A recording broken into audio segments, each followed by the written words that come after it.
came to me this week and said that they've had a very close relationship with Allah since childhood, and that they make dua. They've made dua to Allah from a very early age, praying tahajjud, even when they were a teenager. And whenever they asked Allah for something, Allah provided. This person actually had a pretty tough life.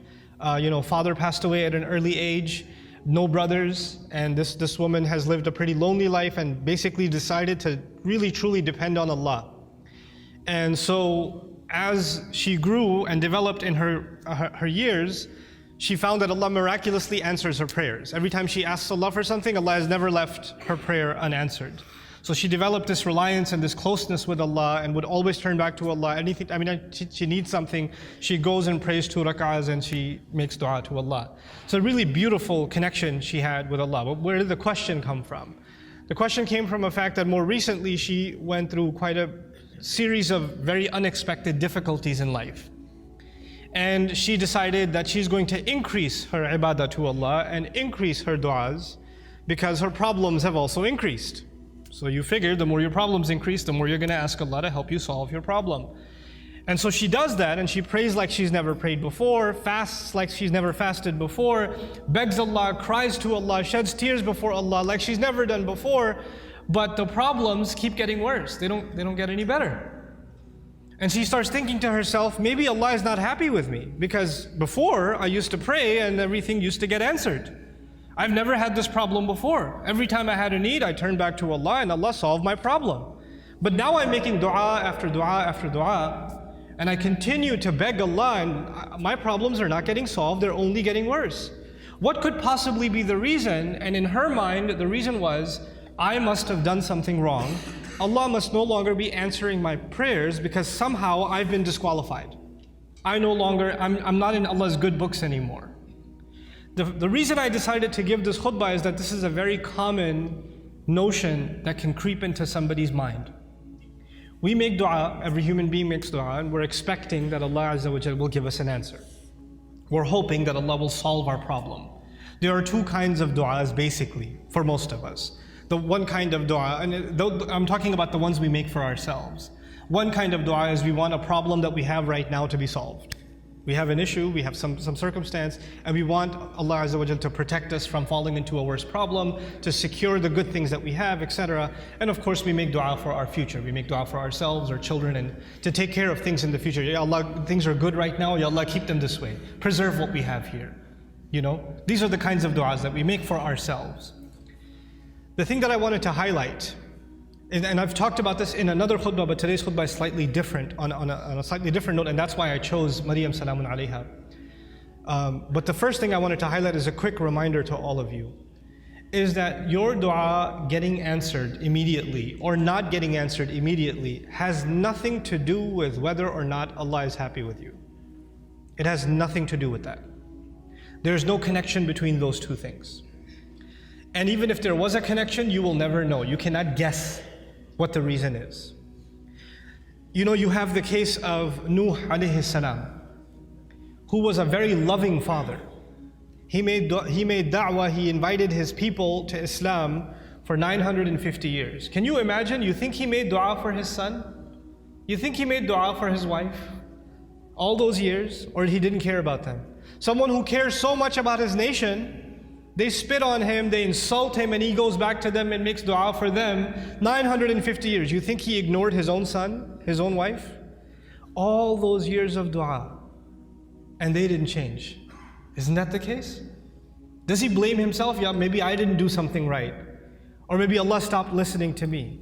The reason I'm starting with that is people that were much better than we are, much better than we are, they also had similar problems. There are parents in the audience that make dua for their kids. And they see that their children are going away from the religion. They're going down a dark path. And they can't control it. And they're making dua for them. And they're not seeing that their dua is being answered. And now they're getting frustrated. Is there something wrong with me? Why isn't Allah answering? Well, you're not the first one to be put in that position. Our Messenger ﷺ made lots of dua. You don't think he made dua for his uncles? His family? You don't think he considered Abu Lahab when he made dua for guidance? And if he did, despite all of that loving dua, Allah Azza wa Jalla himself tell him, إِنَّكَ لَا تَهْدِي مَنْ أَحْبَبْتَ. You don't get to guide who you love. There are people among us, there are children among us who wish their parents or their elders were acting in a more guided way. I've met so many young people whose parents are in a haram, explicitly haram business. And the children, the son and the daughter is trying to tell the father and the mother, please get out of this. We're dependent on you, you're paying my college tuition, you're providing for us, but you're providing for us from haram income.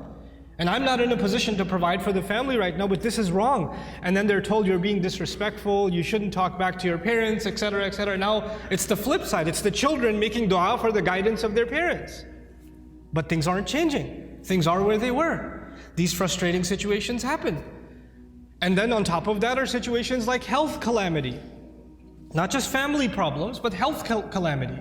Or you can't find a job, you have money problems. And you're making dua to Allah. You ask yourself, I even did i'tikaf last year. And I kept making dua and I didn't pick my head up from sajda all night long, and still I have this problem. Still it didn't go anywhere. So the first thing I want to remind myself and all of you is that prophets ﷺ, all of them, much before us, Allah mentions their du'as consistently in the Quran. And Allah also mentions their problems consistently in the Quran. You don't think, for example, that Yaqub alayhi salam, the father of 12 sons, made dua for all of his sons? And especially for his son Yusuf, when he lost his son Yusuf, you don't think he made dua for Yusuf's safety, that Yusuf should come back home, that he could look at his beautiful son once again? We know that he cried so much he lost his eyesight. Ibiyaddat aynahu. He lost his eyes over crying over his son. And all of those du'as for so many years go unanswered, and then eventually they get answered. You don't think that the mother of Musa alayhi salam, when she put her baby in the water and the river just takes the basket away, the basket could flip over any time. And how do you know the basket is waterproof? How do you know it's not going to leak? How do you know it's not going to hit a rock and it's done? You're throwing something in a river. It's not a joke, it's a baby in a river. You don't think that mother is making dua to Allah?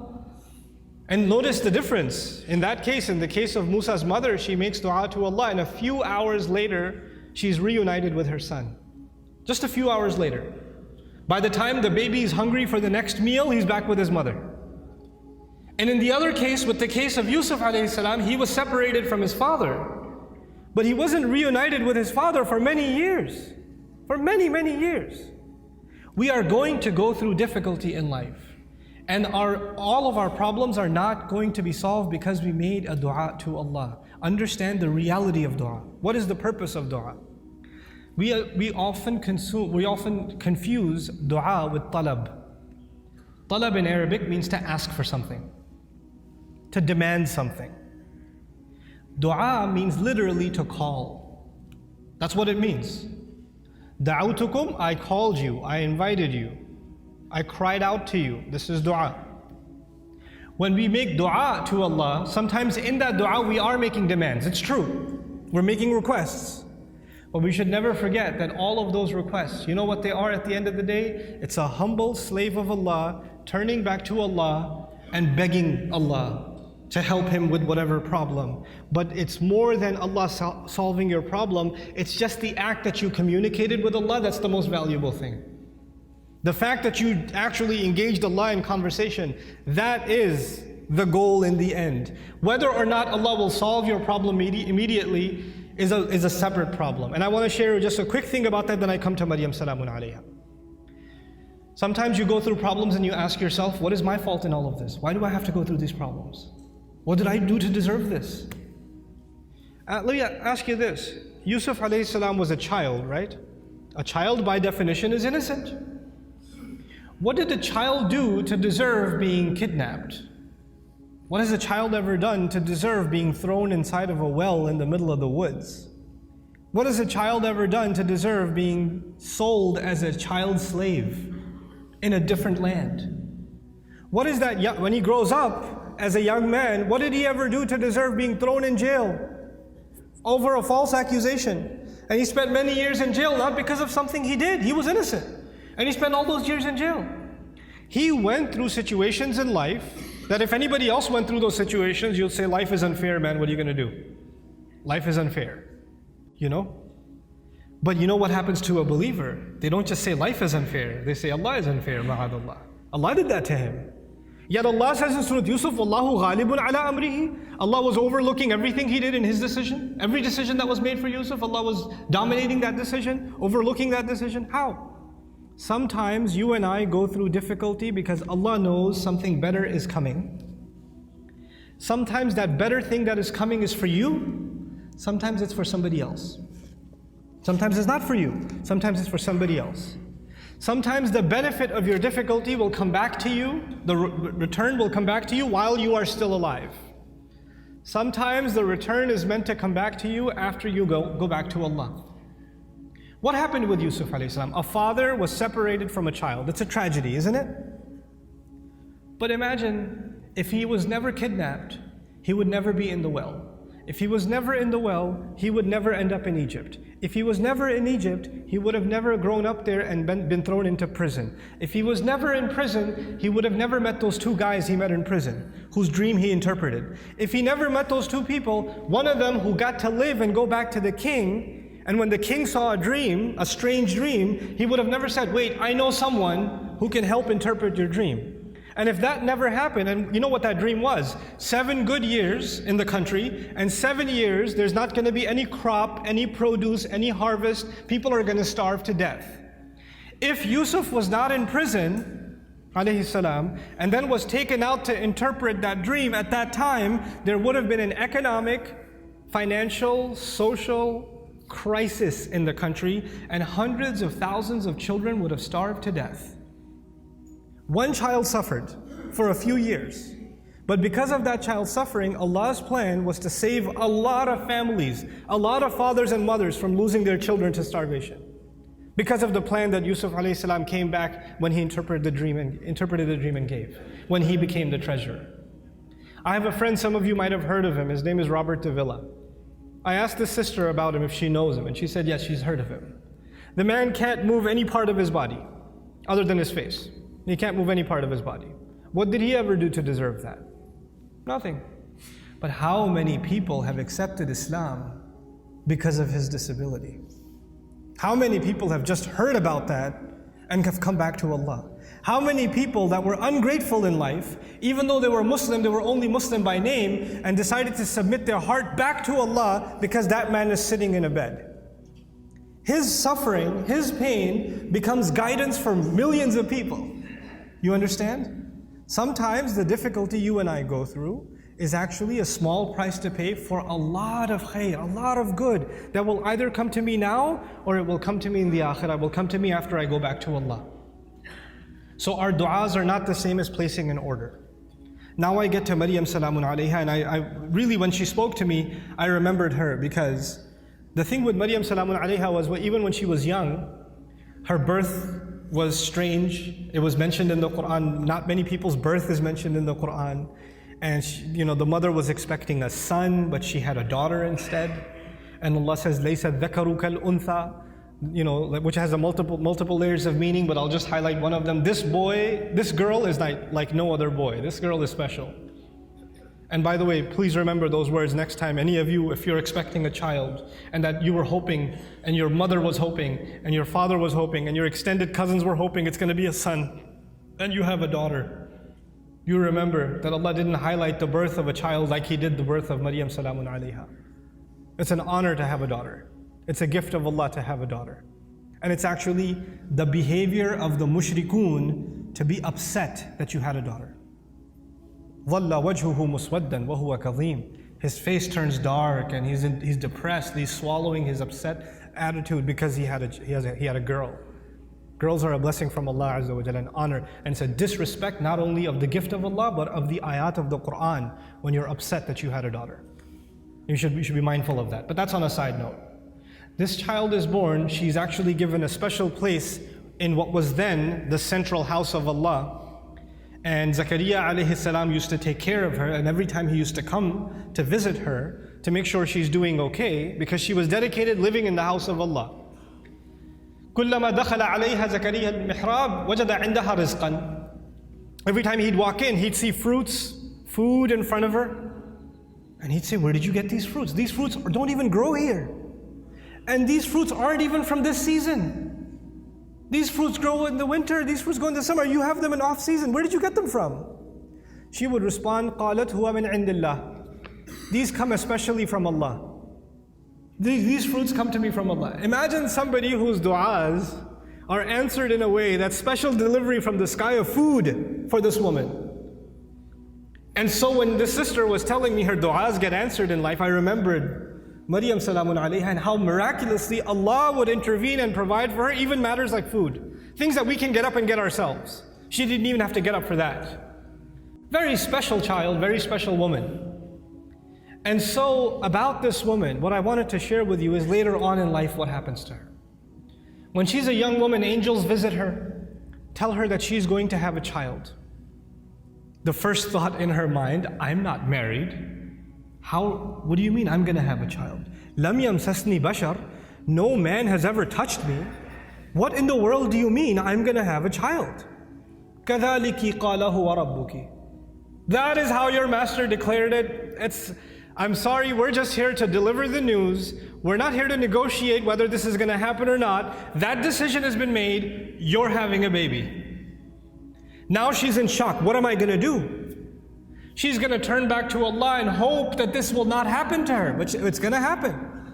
And I'll fast forward a little bit for you, just so you appreciate what happened to this woman. After she had the baby,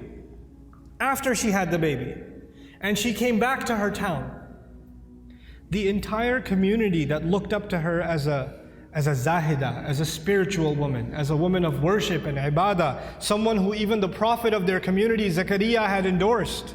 She grew up under the tutelage of Zakaria alayhi salam. All the masjid community is standing there. She's walking back with a baby, and they all start collectively, together, start humiliating her. How could you do this? What have you done? There are women in the Jum'ah today.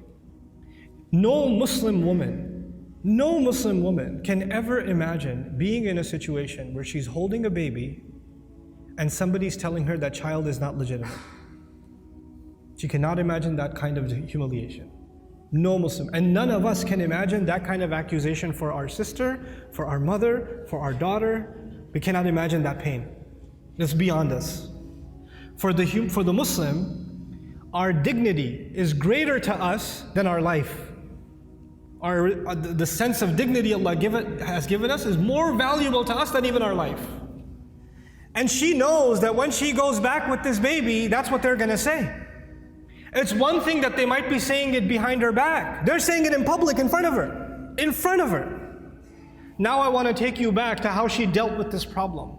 Because no amount of dua she made is going to change what Allah has decided. Allah has decided that she has to face this. She has to stand in front of this. And what does she do? When the child comes, as she's about to deliver the child, she says, Ya laytani mittu qabla hadha. She says, if only I could die before this happens. Hopefully I die giving birth. It's all on her mind. Because that will be an easy escape from what is coming. There is no other place in the Quran anybody ever wishes for death. This is the only one. Think about that.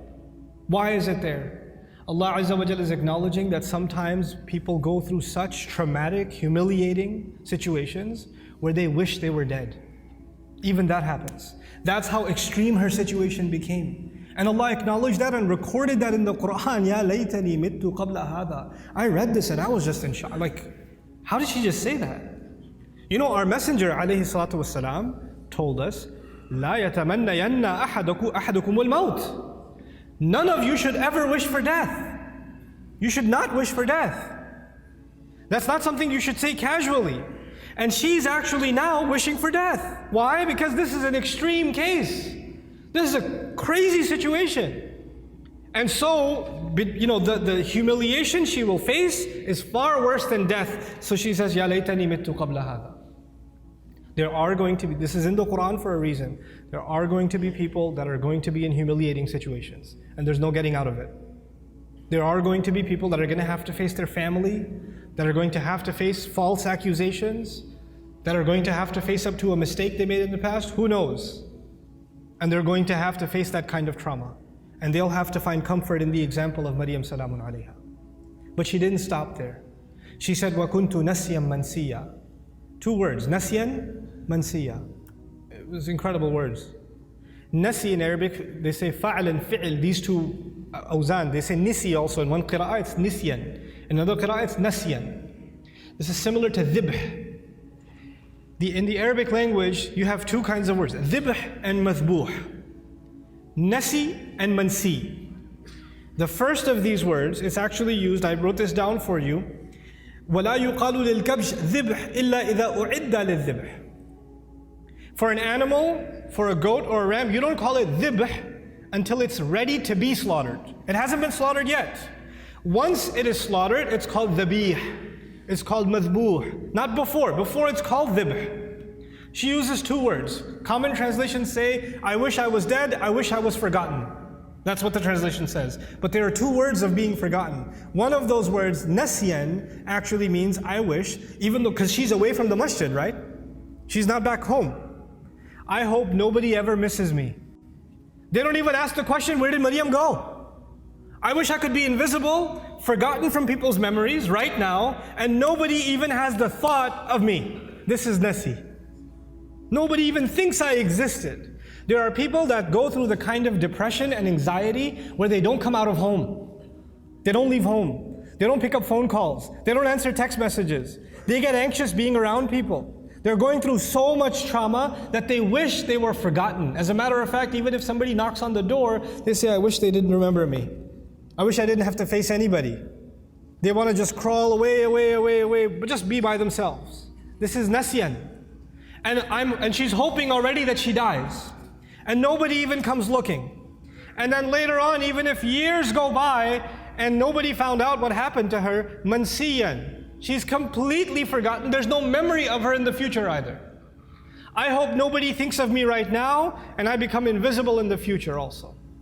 I wanted to highlight this woman's trial because this is a woman of dua whose duas used to get answered immediately.